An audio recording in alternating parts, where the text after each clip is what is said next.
Hey guys, welcome back yet again. This is part 4 to my Calamity Ring Challenge Assassin Run. Last video we left off taking out the stray demon, and I picked up the peculiar doll from the cell and homeward bone back to the bonfire here. As you noticed, I upgraded my Iaito to plus 15 finally. I also took the liberty off camera of cleaning out all my extra crap in my inventory using the bottomless box. I also dumped all the rest of the souls I had into dexterity, and now we're going to head into Anor Londo. You remember last video, I opened up the shortcut in Sin's Fortress to make my job easier here. I had ran in here earlier to pick up the gold serpent ring just so that I can farm some chunks. So up till now I've been running around picking up items, getting them upgraded, taking out some bosses along the way. So the videos have been a mixture of action and kind of monotony of me running around. Today, however, I'm happy to say it's almost pure action as I take out 4 bosses alone in this video. I've got all the items I need to beat the game now, at least equipment wise. So the rest of the playthrough is going to be one major long boss run. Remember that I only play long enough to get footage for each video, so at this point I haven't beaten the game. But the point is, basically have 3 or 4, sometimes even 5 days between me playing and doing the next video. So like everybody else, I have good days and bad days. So the good news is I have an exceptionally good day today when I'm playing, and there's a lot of good boss fights. There's a couple epic dodges. The only negative I have to say is I forgot to do the taunt on the Iron Golem. But hopefully I make it up for you guys in other ways.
I had honestly forgotten how epic that Anor Londo opening cutscene was.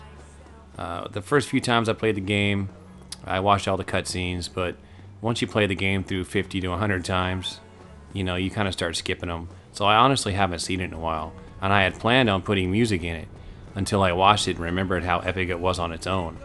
So I definitely didn't want to ruin it. But as I was saying before, I apologize for forgetting about the Golem.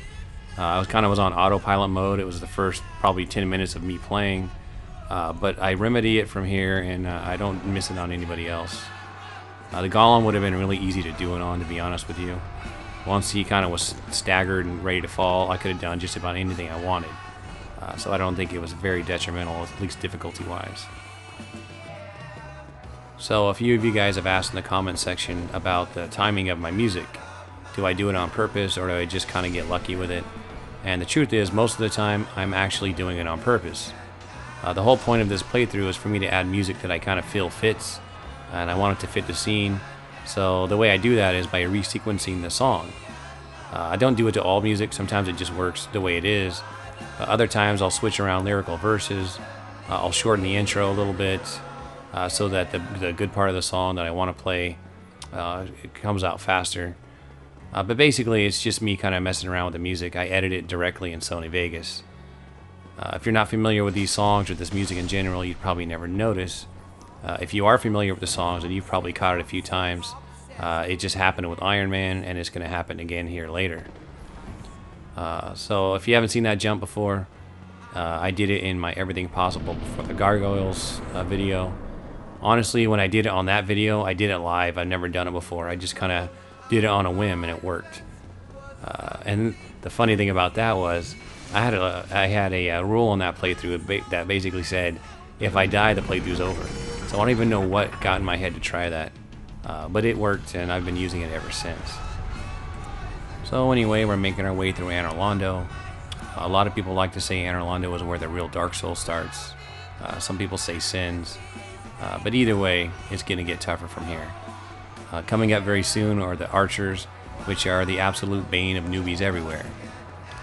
You remember when I was in the tunnel at the Undead Merchant, I picked up a stack of poison arrows, and that's an easy way for a lot of people to take them out that are having trouble. I, however, will not be using them. You guys honestly don't want to see me do that. While it'd be very educational for some people, it's probably not very fun to watch. I've come to realize the main reason people like watching my videos is because they're entertained by watching someone that's really good at the game. And I don't mean to say that in sort of a cocky way. It's just, I mean, that's what I like to watch when I watch videos. I don't really want to watch someone who doesn't know how to play. I want to watch someone who knows what they're doing. So that's what I'm trying to do for you guys.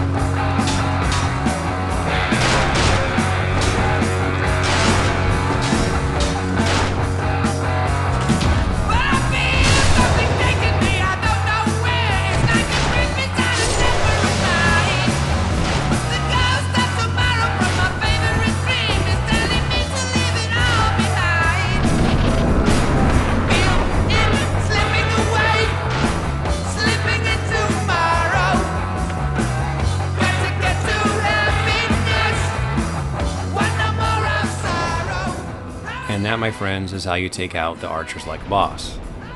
I admit there was a little bit of luck involved in that, but there's also a little bit of instinct on the dodge, so I just thought it was really cool that I could dodge both at once, and it just happened to be on this playthrough for you guys to enjoy.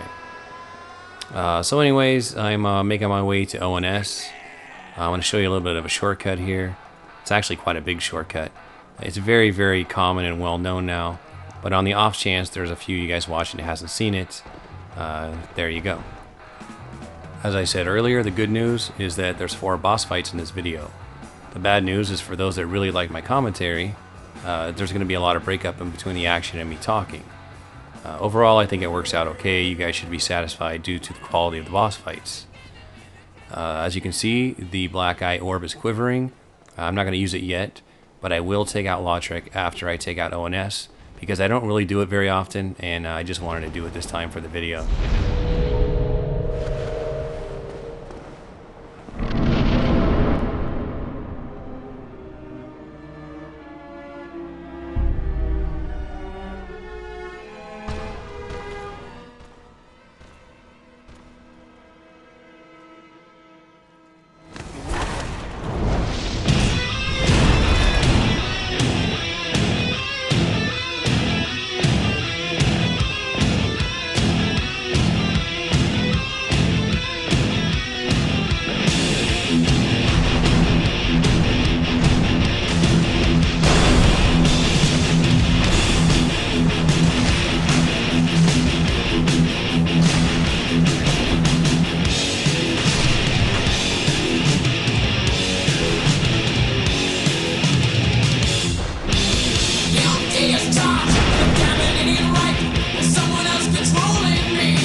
I'm not really sure if that was a poor showing by Ornstein and Smouth or really just a good showing of me. But either way, they're both down, and I can get to the Lord Vessel now. You're probably wondering how in God's name did I get Ornstein by himself. And again, that has a little bit to do with luck, but also a lot to do with understanding the AI. Basically, anytime you get close to Smouth, he becomes really timid and he'll jump away from you. However, if you're far away from him or even mid-range, he tends to rush you and be very aggressive. So the trick is when you got them together, you want to separate them. And the easiest way to do that is dodge Ornstein and roll right next to Smouth. And as long as Smouth is not actually attacking you at that moment, there's a good chance he will eventually jump away from you, which is exactly what happened. So right now, the reason I'm shooting Guinevere is because the only way for me to fight Dark Sun Gwyndolin is either by shooting her and causing Twilight Anor Londo, or getting the Dark Moon Seance ring from the catacombs. Since I only want to go into the catacombs once, this is really the only way I can do it. You probably noticed I quit out earlier as soon as I got to the bonfire, and the reason was, at this point, I didn't know exactly what order I wanted to do things. Now that I have the Lord Vessel, I have access to the new content, and that was going to be my plan. However, I know that there's probably a lot of you watching that are playing on console who don't have the new content yet and don't really want to have any spoilers. So the only way for me to do that is to basically do all the new content on its own video, which will be the next one. So I just needed to fill up enough time to reach that video, and I decided I want to go ahead and take out Dark Sun Gwyndolin. I can take out Lautrec, and also head into the Painted World, and it just kind of worked out just right. So anyway, I'm going to take out Lautrec. He's really not all that hard. The only thing difficult about him is that he has a couple buddies fighting with him, so the trick is to separate them.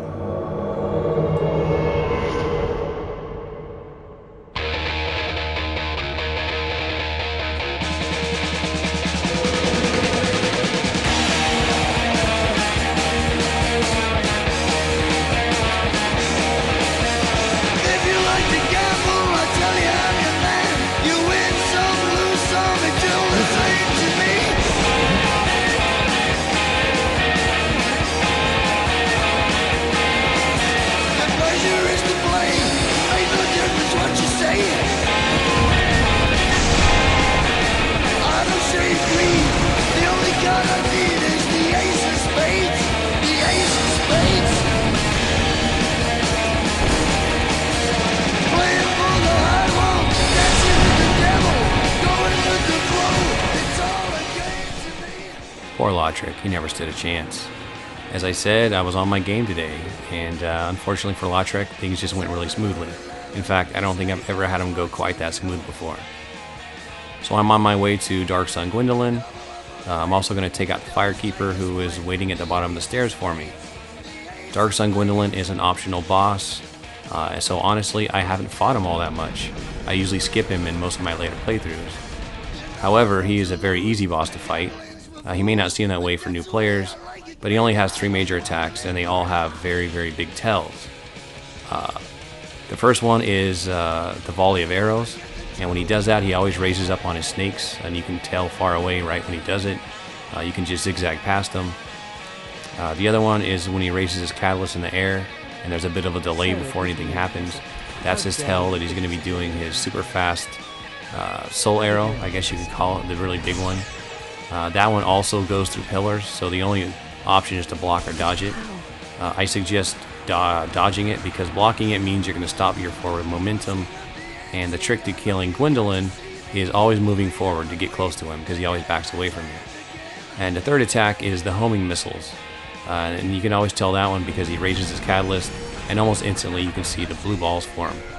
I said blue balls.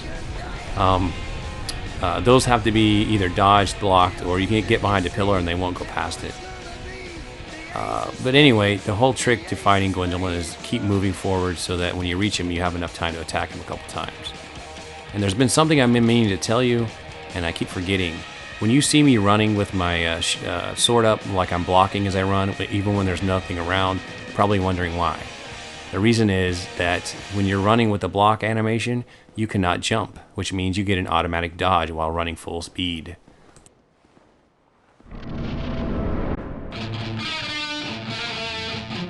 heretic. First thou offendest the Godmother, and now thou see fit to trample upon the tomb of the great Lord. I am the Dark Sun Gwyndolin. Let the atonement for thy felonies commence.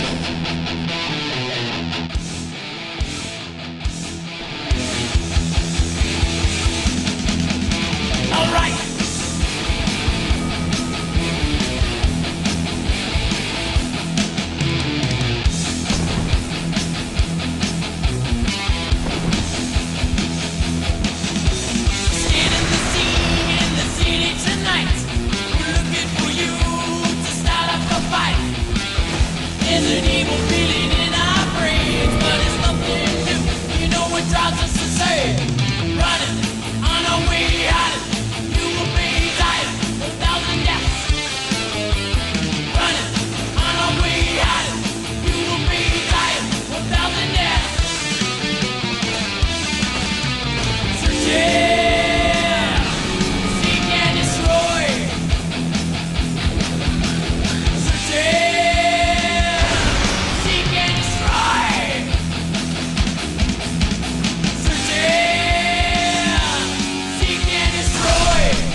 So hopefully everything I said before the fight actually made sense while I was fighting him.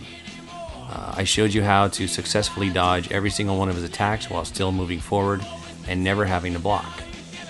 You probably noticed that the second time I reached him, I could have finished him off. The reason I left him alive was so I could make one more pass at him and give it a little bit more of an epic finish. Remember guys, this is all about entertainment. But as I was saying before the fight, if you're running and blocking at the same time, you can't actually jump. Well, at first it might sound like a bad thing, it's actually a very good thing. It's the only way I'm aware of to go from a full sprint into a dodge without any break in between. Normally when you're running and you want to dodge, you have to let off the button for about half a second to get a dodge off.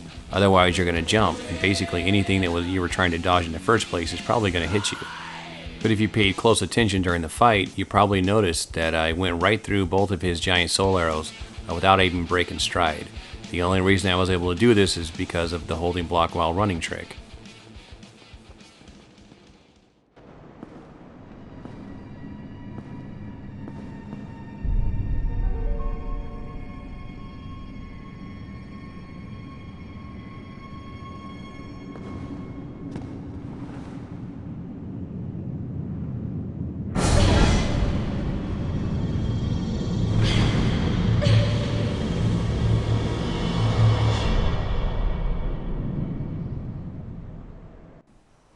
So the Painted World is another area that I don't spend a lot of time in. In fact, I think the last time I was here is when I did my shortcut video. I think that was like 2 months ago. But the only reason I'm here today is to take out Priscilla because it's part of my challenge. I was taking out all the bosses.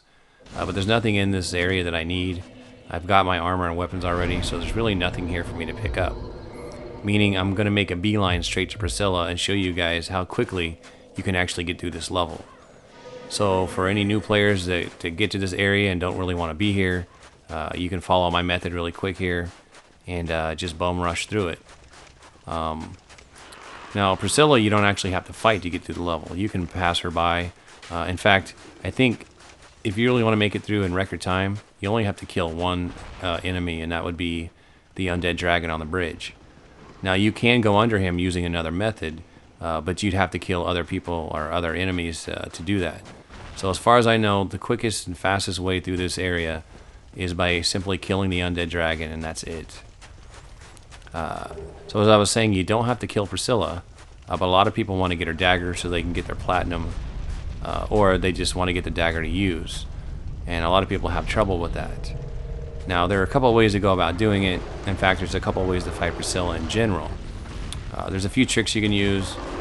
Some people throw daggers or use bow and arrows while she's invisible, because if it hits her, it sticks in her, and you can still see where she's at using the dagger or arrow as a reference. I'm not going to do that today. I've never actually done it that way. I'm aware of it, but I'm just going to do it the old-fashioned way and fight her invisible. So as far as cutting her tail off, the best way to do it is to simply do as much damage as you can before you actually aggro her. Because she's non-aggro when you reach her, you have free access to her tail. If you can manage to do enough damage in the first or second hit, you can take it clean off before she actually ever turns invisible. If you can't manage to do that, the only other way to get it off really is to hit her enough times to make her visible and then try to swing around and get behind her. I would suggest option A, as you're going to see me do here shortly. You'll notice that was a little shortcut. If you do a jumping attack with your weapon onto the dragon's legs, he will stand up, giving you very convenient access to an area you're not supposed to be at yet.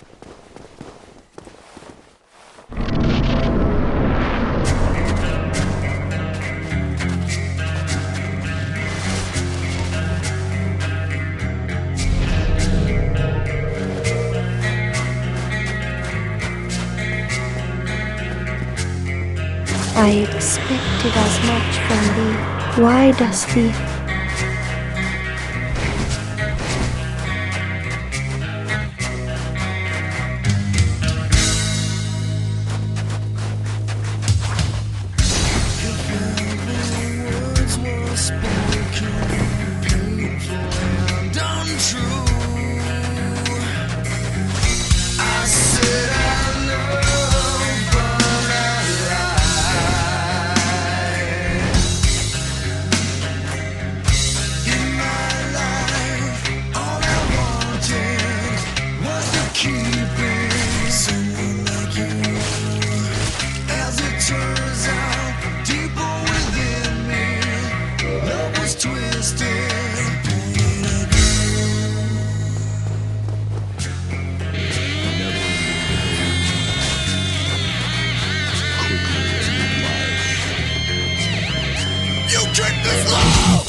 So with Priscilla's untimely demise comes the end of today's video.